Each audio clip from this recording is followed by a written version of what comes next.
Okay, so this is my little personal little white book. So I have all my Kipper, basic Kipper readings as well as the extra cards here. And obviously a grand tableau for Kipper because I use 4 sets of 4. If you were, it's just like a grand tableau if you were to add in the extra cards. Obviously that's going to change it. When I do, if somebody does ask me for a grand tableau, I'm not using this deck. It's too big for me. So I'm more than likely going to be using the traditional deck. So that doesn't cause me any issues. Primarily, I learned to read, as I said, through a German fellow whose name was Malkiel on YouTube. And he taught what he said was a family method of reading. It was called the master. It used master cards. And so certain cards are master cards. And so the main man, I know the Great Expectations is. The main man and woman, the marriage card, again, coming together, the meeting card, coming together, winning much money, his thoughts, her thoughts, the death is a stop card. You don't, I'll show you in a minute, but you don't keep pulling it from that. It's like a stop point. The house card, the high honors, the great luck, the expectations, and then I use the community one because we do have that marriage, the meeting, that sort of coming together kinds of cards as master cards. And so when I have the extra cards added in, I do use the community card as a master card for those extra 3 that are added in. So, because there are 36 cards, there are 11, 1, 2, 3, 4, 5, 6, 7, 8, 9, 10, 11, 11 cards. So for those extra 3, I've just pulled 1 in as a master card. Now, whether this method is traditional to Kipper, my guess is, or traditional in terms of how everybody across the board read, my guess is probably not. I have only heard it from Malkiel's tutelage, which again, his channel is now completely gone. There are some references to it on websites, but generally they're also referencing back to him. So, because you have to remember, there's so little in English. His channel was, I think, the only one that I knew of about Kipper in English, at least when I started reading Kipper. Okay, so I checked with my friend Chris, who I'll link his video below on the Kipper that he just put out. I checked with him. He grew up in Germany, so he's been reading Kipper for quite a long time. And so he was in Germany. He's Greek, but he grew up in Germany until he was like 17, 18, young man.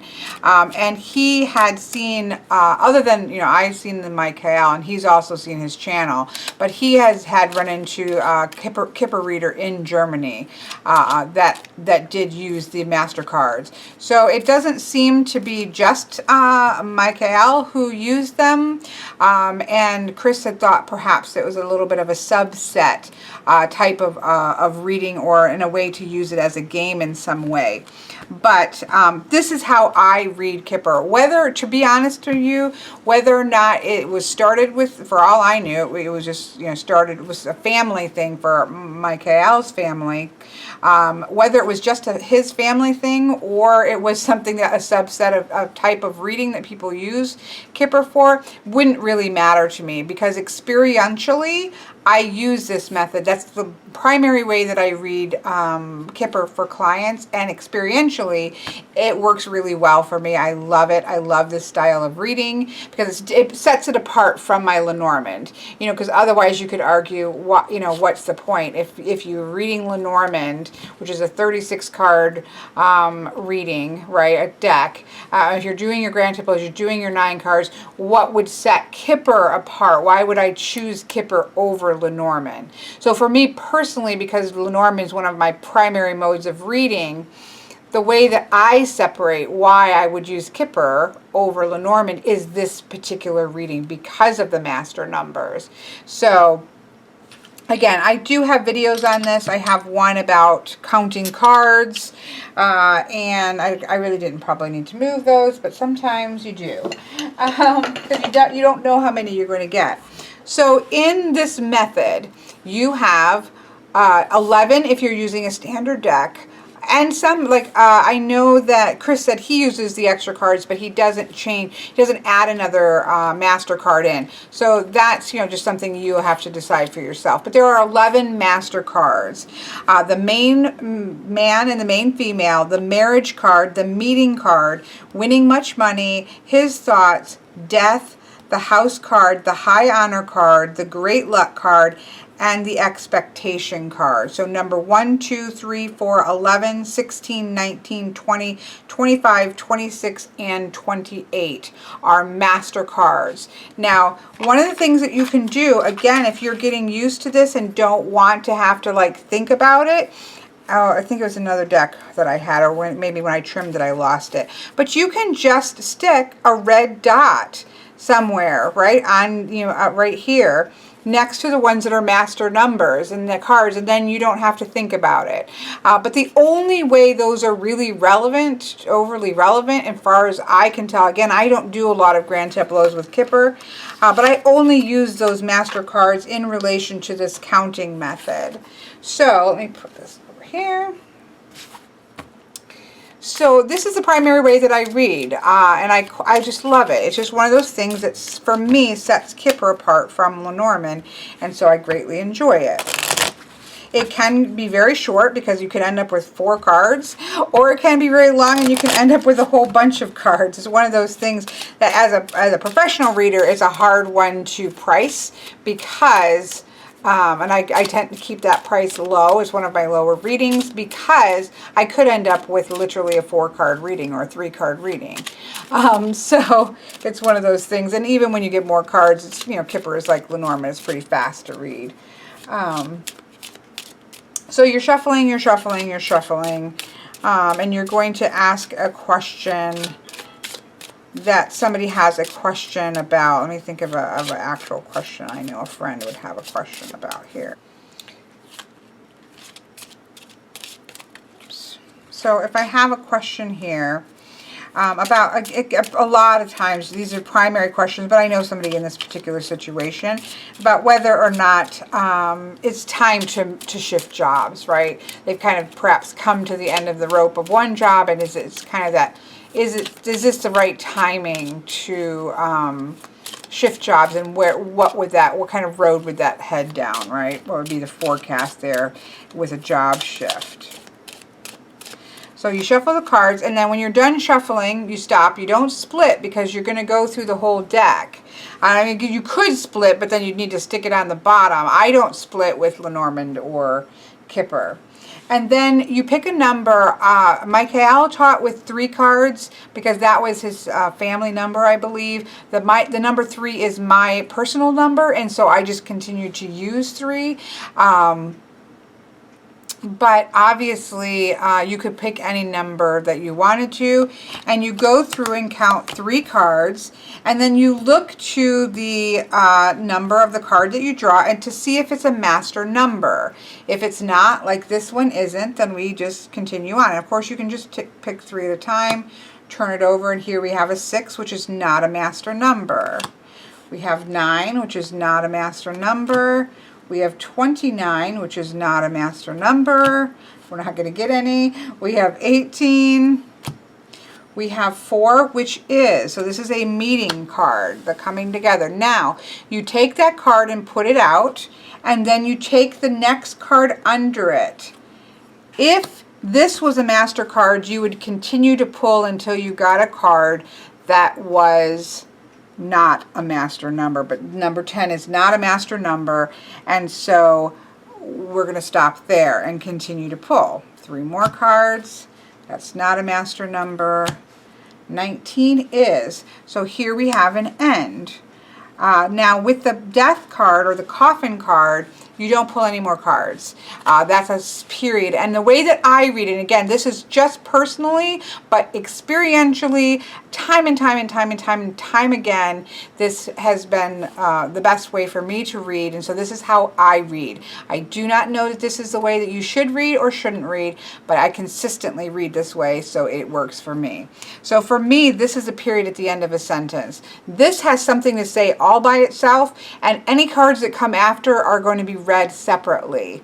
Now, obviously, you could use, depending on what the question is, like here, this is an ending. So you can think about a job ending, you know, there's been a journey, this work job that they've been, this coming together of people they've been on a journey with is now kind of coming to an end. Now, what's going to happen after, if that's the case? But I don't read, I read this just simply as a period. Here we have, so now I'm going through them and looking for the next, if there's any other master numbers. And here we have 14, which is not, and the last one is 37, which is one of the extra cards and is not. Now, what you do is you simply turn the cards over. You don't do anything else.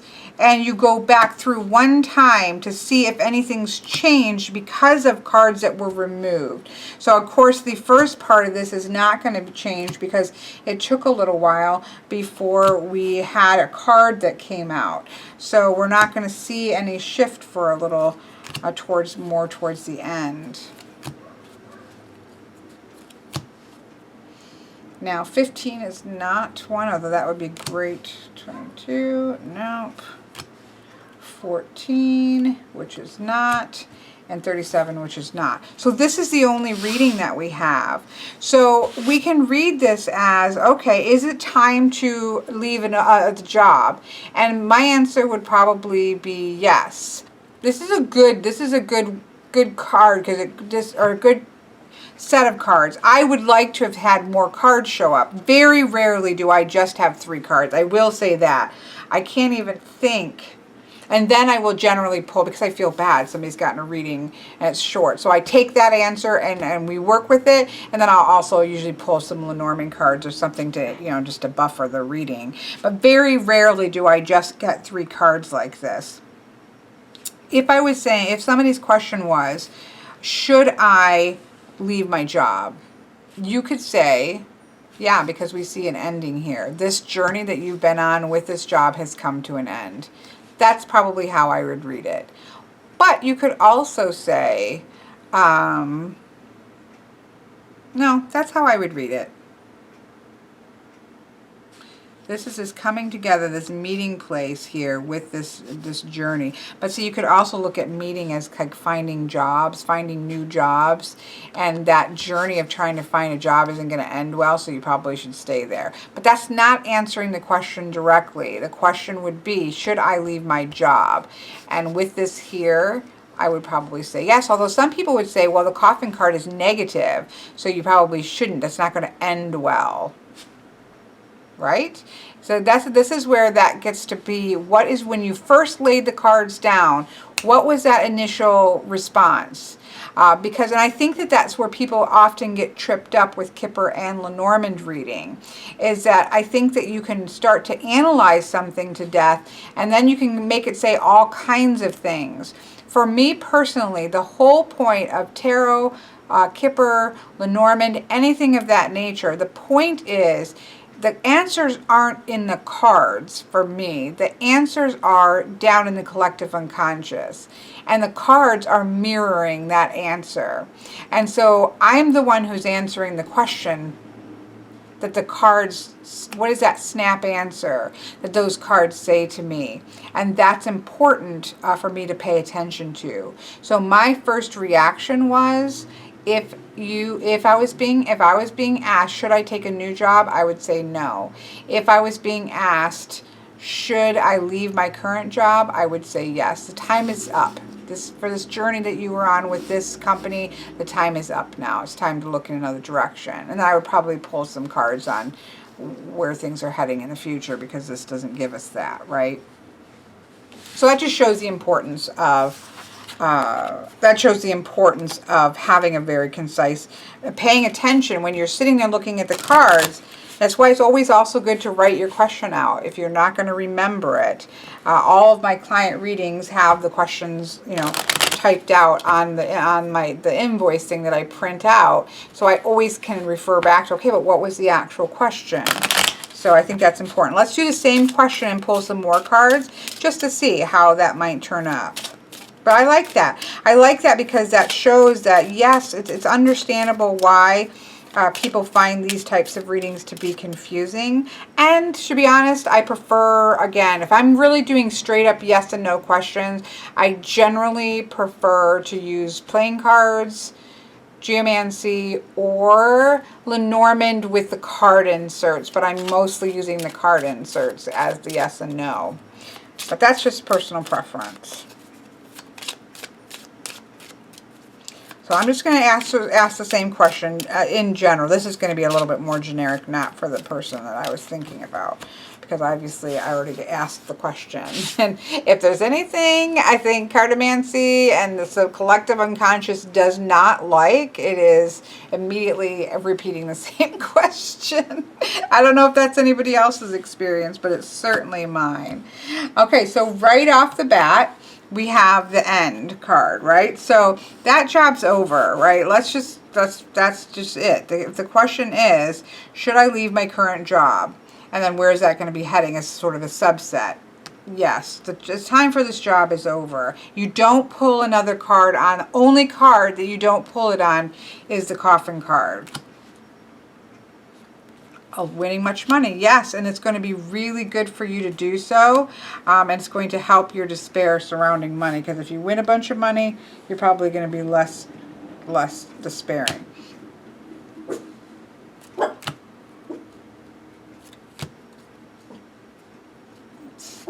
I definitely they'll need to break in a little bit on their loss.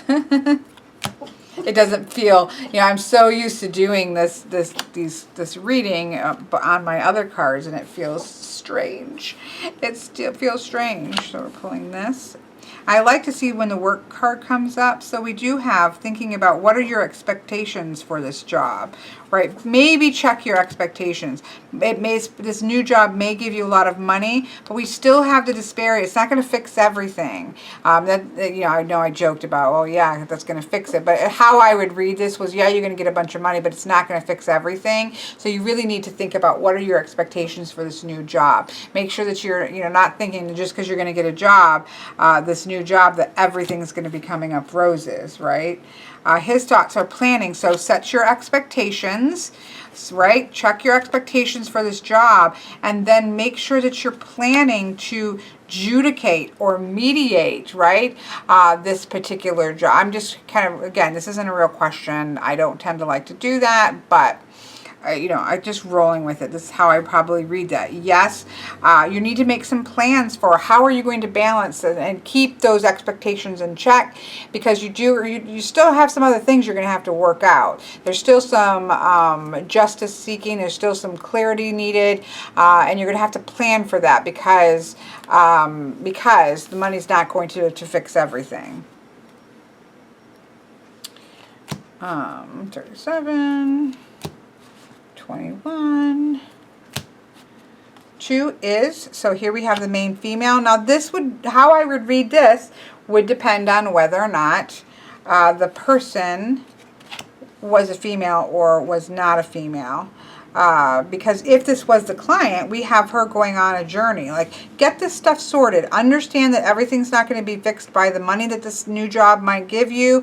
Make sure that you check your expectations about this job. Make sure you have a plan in place on how are you going to mediate, how are you going to get these things into balance, because you need to be the active participant in your own journey. So that's how I would read that little line if I was... if the querent was a male.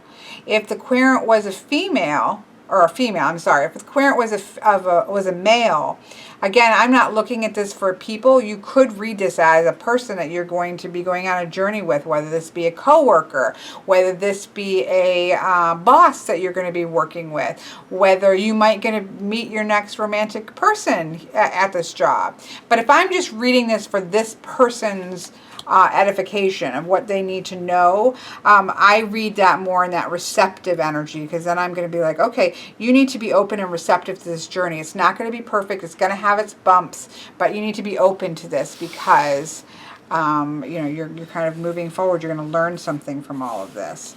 And then the last one is the actual main male coming up. So again, if I was reading for a female, okay, you're getting ready to go off on be active participant in your own life, and then on this journey that you're on. And then we have the main male coming up, bringing up a sense of maturity there, right? So that's quite interesting. So if it was a female, I would probably look to that being almost a mentor, having a main male, so a main male figure, but with that mature woman beneath him.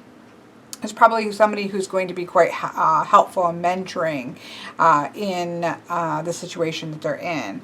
If this was the main male, okay, well, you know, be open to this journey because you may be coming together with somebody.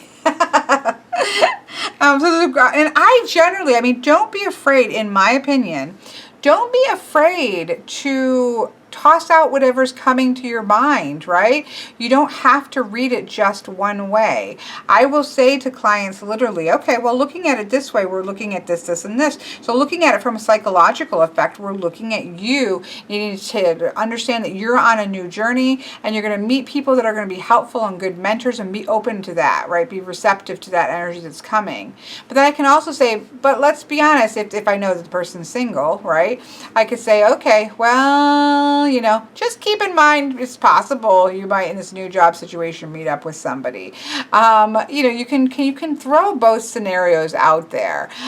Because I don't believe in a fixed future, there's a lot of playroom about what's going on. And there's nothing wrong with saying, you know, I see this in a psychological way as XYZ, but if we want to start getting, you know, if we want to get out my crystal ball, you know, maybe you might meet the man of your dreams there. That kind of thing.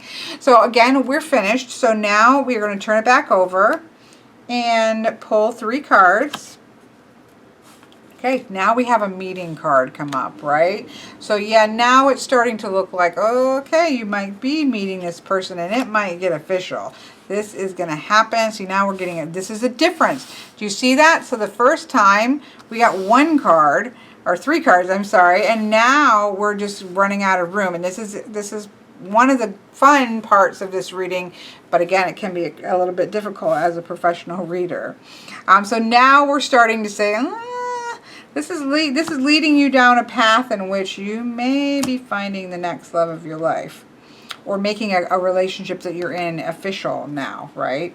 There's a couple, again, ways that you can read that depending on the question. So now I'm just popping my way back through here, looking for a master card to pop up if there's anything else that wants to pop up. And that's the last 3 cards, which is the house card, which is a master card, and a family's contentment. This isn't an actual reading, but if it was, that's a really great way to wrap it up, even keeping it on topic of the job. This is going to lead to some really good things, whether that be a relationship or a mentorship.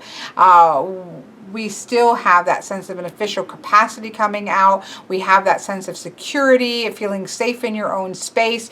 It's leading towards good things. So regardless, the answer would be yes, leave this old job, because while this new job isn't going to be perfect and you're going to have to check your expectations, it's going towards a really good direction. And then we can start to say, what else? Look what we see right here, right? Because there's only, I wanted to say, the last 3 cards left 1 card. Now, everybody has to decide, are you going to read that? I do not. If I cannot flip over 3 cards, I don't read the card. And so this would be the final reading. But so you can see there, so I think it's a good example, because you can see how you could end up with a very succinct reading, or you could end up with quite a lot of information going. And you can play with it. You can read the top row, and then you can read the bottom row. I tend to read in 2x2s like this, or 3x3s, you know, in sets of these numbers, you know, how they connect to their card, because that pulls in, again, that proximity idea. But then I will also read lines. So you can, again, with Lenormand and Kipper and Sibylla, you're not locked into, just because I read these two together doesn't mean I can't then also read this line and this line, right? You can do all sorts of things with this style of reading. In fact, sometimes you're reading these two, then these two, then these two, then these two, then these two, right? And then these two, sets of two going down a line. There's lots of different ways to read, and that's the fun of this type of a system, is it's not one and done. You can just sit there and kind of, what's popping out at you intuitively, and it's really beautiful. So that was obviously a much longer ramble about Kipper than I intended, or I started off to be, but there we go. There you have it. So, you know, I don't believe you can get the original deck anymore. The benefit of that is the beautiful card stock. There's just no question that matte card stock is beautiful. This is not a super sticky deck, so while it feels weird to me because I've been using that since I got it, and so the feel of the cards are just natural to me, this feels weird because it's not my matte cardstock. It doesn't feel, it's got a nice slide to it, so this is going to break into a really nice deck. Size is the same. Font has shrunk a little bit to fit in here, and you do have the gloss, which some people will like and some people will not. I prefer the matte, but I am happy to have this mass market version because this is my main Kipper deck that I read with, and so I'm glad to be able to get it on on Amazon. So there you go. I hope that you've enjoyed this and it hasn't been just more confusing. I do have a playlist of Kipper things, so I will put that below, as well as Chris's video below as well to that. And when I get the book, it's still not showing hasn't have shipped. It had changed my date to coming Friday, which is tomorrow, but I don't even see it as being shipped. So my guess is I'm probably not going to get it tomorrow. But whenever I get that book and I have a chance to read it, I will definitely come and do a review on that, because again, it's the only book that I'm aware of for Kipper that's in English. So I'll just kind of see what I think about it. So hope you have a wonderful day.